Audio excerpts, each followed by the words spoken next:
ایک خوبصورت اور سرسبز وادی میں ایک غریب کسان کریم دین اپنی بیوی اور بچوں کے ساتھ رہتا تھا۔ کریم دین ایک محنتی آدمی تھا، لیکن قسمت اس کا ساتھ نہیں دے رہی تھی۔ کھیت میں زیادہ پیداوار نہ ہونے کی وجہ سے وہ قرضوں میں ڈوبتا جا رہا تھا۔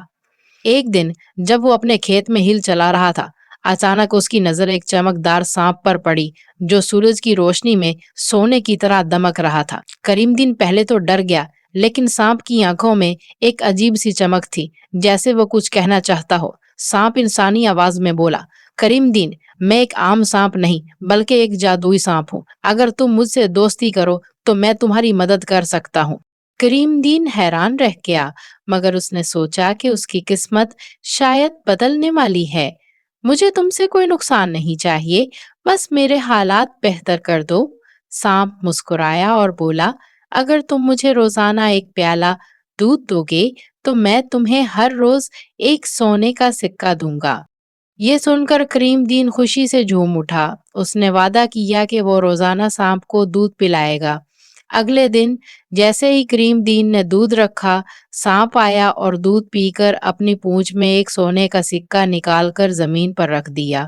یہ سلسلہ روز چلتا رہا اور کچھ ہی مہینوں میں کریم دین کے دن بدل گئے۔ اس نے اپنے قرضے چکا دیے اور کھیت میں بہتری لانے کے لیے نئی زمین خرید لی، مگر لالچ انسان کو اندھا کر دیتا ہے۔